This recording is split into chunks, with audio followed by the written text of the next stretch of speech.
నమస్కారం. మెగా 9 ప్రేక్షకులకు సీనియర్ పాత్రికేయుడు ప్రసాద్ నమస్కరిస్తున్నాడు.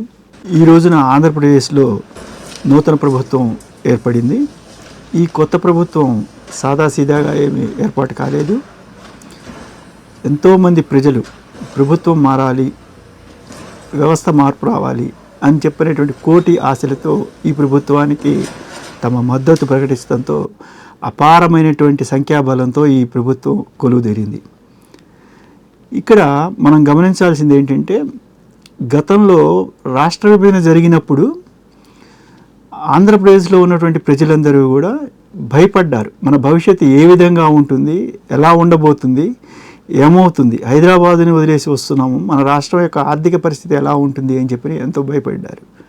కానీ ఆ రోజున ప్రతి ఒక్కరూ కూడా చంద్రబాబు వంటి బహుముఖ ప్రజ్ఞాశాలి అయినటువంటి ముఖ్యమంత్రి మనకి అండగా ఉన్నారు, ఆయనే మనకు భరోసా అని చెప్పని ఆ రోజున చంద్రబాబు నాయుడిని అమితమైనటువంటి మెజార్టీతో గెలిపించారు. చంద్రబాబు నాయుడు ఉన్నాడనేటువంటి భరోసాతో ఆ రోజున అందరూ కూడా ప్రశాంతంగా హాయిగా ఉన్నారు. దానికి అనుగుణంగానే చంద్రబాబు నాయుడు తన ప్రభుత్వాన్ని ఏర్పాటు చేసి అమరావతిని రాజధానిగా ఏర్పాటు చేయడం, అలాగే అమరావతికి పెద్ద పెద్ద సంస్థల్ని ఏర్పాటు చేయటం, అమరావతిలో సెక్రటేరియట్ అతి స్వల్ప కాలంలోనే అసెంబ్లీ కట్టించడం, హైకోర్టు ఏర్పాటు చేయటం, ఇవన్నీ కూడా తన యొక్క బహుముఖ మేధస్సుతో చేశాడు. మనందరం కూడా హర్షించాం. కానీ దురదృష్టవశాత్తు ఆ ఎన్నికల్లో, తదుపరి జరిగినటువంటి ఎన్నికల్లో చంద్రబాబు నాయుడు గారు ఓడిపోవటం, తదనంతరం వైఎస్ఆర్సీపీ పార్టీ జగన్మోహన్ రెడ్డి నాయకత్వాన ప్రభుత్వాన్ని ఏర్పాటు చేయడం జరిగింది. అయితే జగన్మోహన్ రెడ్డి గారి ప్రభుత్వం ఏర్పాటు చేస్తే ప్రజలకు సంక్షేమం బాగా అందుతుంది అని చెప్పి నాడు ప్రజలు ఎంతో విశ్వసించారు. ఆయన పాదయాత్రలో ఇచ్చినటువంటి హామీలను కూడా ఆయన అమలు చేస్తాడు, ఆయన హామీలు బాగున్నాయి, మనకి మంచి జరుగుతుంది అని చెప్పని జగన్మోహన్ రెడ్డిని విశ్వసించి ఆ రోజున ప్రభుత్వాన్ని ఏర్పాటు చేశారు.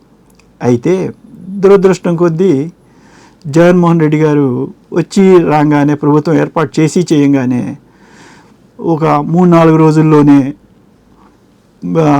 కలెక్టర్లతో సమావేశం ఏర్పాటు చేసి అమరావతిలో ఉన్నటువంటి ప్రజావేదికని కూల్చివేయటం జరిగింది. అది ప్రతి ఒక్క ఆంధ్రుడిని బాధించింది. ప్రతి ఒక్కడు అయ్యో ఏంటి జగన్మోహన్ రెడ్డి ఈ విధంగా ఎందుకు చేశారు అని చెప్పని చాలామంది కలతపడ్డారు. ఇక తదనంతరం జగన్మోహన్ రెడ్డి తన కార్యక్రమాలు, పార్టీ నాయకులు కానివ్వండి, పార్టీ కార్యకర్తలు కానివ్వండి, విశృంఖలంగా వాళ్ళకి తోచిన విధంగా వ్యవహరిస్తూ వ్యవస్థని నాశనం అయిపోయింది. వ్యవస్థను నాశనం చేసే దిశగా వాళ్ళ అడుగులు పడ్డాయి. వ్యవస్థకి తన కార్యకలాపాలకు ఆటంకం ఏర్పడింది. అటువంటి పరిస్థితుల్లో మళ్ళా ఆంధ్ర ప్రజలు తిరిగి చంద్రబాబు నాయకత్వం మనకు ఉంటే బాగుంటుంది, చంద్రబాబు నాయకత్వం మనకి భరోసా అని చెప్పని ప్రజలందరూ కూడా తీవ్రమైన ఎదురు చూపులు చూస్తూ ఎంతో ఉత్కంఠంగా, ఎంతో గుంభనంగా తమ ఓటుని వినియోగించుకొని చంద్రబాబు నాయుడికి అత్యధిక మెజార్టీలు ఇచ్చి మెజార్టీని అందించారు. అలాగే జగన్మోహన్ రెడ్డికి కూడా అతి స్వల్పంగా 11 సీట్లని మాత్రమే అందించారు. అయితే దురదృష్టం ఏంటంటే, జగన్మోహన్ రెడ్డి ఏ విధమైనటువంటి చర్యలు తీసుకున్నాడో చంద్రబాబు నాయుడు ప్రభుత్వం కూడా అవే చర్యలు తీసుకున్నదా అని చెప్పని ఇప్పుడు ప్రజలకి ఒక ఆలోచన కలిగించే విధంగా ఈరోజు జరిగినటువంటి వైఎస్ఆర్సీపీ కేంద్ర పార్టీ కార్యాలయం యొక్క కూల్చివేత జరిగింది అనడంలో మాత్రం ఎటువంటి సందేహము లేదు. ఇది ముమ్మాటికి కూడా ఖండించదగిన విషయమే. అది బహుశా వైఎస్ఆర్సీపీ పార్టీ కార్యాలయానికి ఎటువంటి అనుమతులు లేకపోవచ్చు, లేదా ఆ ల్యాండ్ వాళ్ళకి కేటాయించకపోయి ఉండొచ్చు, లేదా ఆ ల్యాండ్లో అది కట్టదగినటువంటి కన్స్ట్రక్షన్ కూడా కాకపోయి ఉండవచ్చు. కానీ ప్రజలు చంద్రబాబు నాయుడు జగన్మోహన్ రెడ్డికి అసెంబ్లీకి రావడానికి తనకి ప్రతిపక్ష హోదా లేకపోయినా చంద్రబాబు నాయుడు జగన్మోహన్ రెడ్డికి ప్రత్యేకమైనటువంటి అవకాశం ఇచ్చాడని చెప్పని మీడియా అంతా కోడే కూసింది. పత్రికలు కానివ్వండి, లేదా టీవీల్లో ఛానల్స్లో కానివ్వండి, విపరీతంగా స్క్రోలింగ్ అయింది. కానీ ఈరోజు జరిగినటువంటి ఈ వైఎస్ఆర్సీపీ కేంద్ర కార్యాలయ కూల్చివేత అనేది అటువంటి ఆశలకు ఒక చిన్న కామా పెట్టింది అని చెప్పని అనొచ్చు. ప్రజలందరూ కూడా ఇప్పుడు ఆలోచిస్తున్నారు.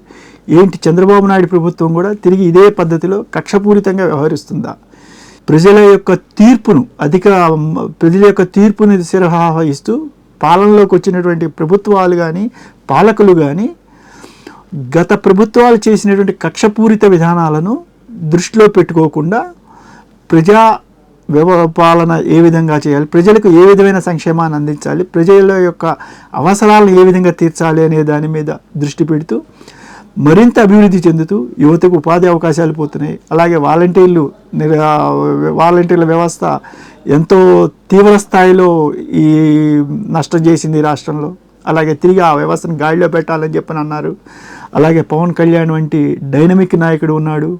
పవన్ కళ్యాణ్ కూడా మరి ఇటువంటి ఉప ముఖ్యమంత్రిగా ఉన్నటువంటి పవన్ కళ్యాణ్ కూడా ఇటువంటి వాటిని సమర్థిస్తాడా? మరి ఎంతవరకు దీన్ని హర్షిస్తాడు? ప్రజల్లో తన మీద ఉన్నటువంటి భరోసాను మరింత పెంపొందించుకునే విధంగా కూడా ఇది ఉంటుంది. కాబట్టి చంద్రబాబు నాయుడు వంటి బహుముఖ ప్రజ్ఞాశాలి ఇటువంటి ఆలోచన చేయకుండా ఉండరని మనం ఆశించాల్సిన అవసరం లేదు. తప్పకుండా ఆయన చేస్తారు. తప్పకుండా పాలన గాడిలో పెడతారు. ఇటువంటి దుందుడుకు చర్యలు మరి భవిష్యత్తులో ఉండకపోవచ్చు. ప్రజా ఆమోదంగా పాలన సాగుతుందని నేను అనుకుంటున్నాను. నమస్కారం.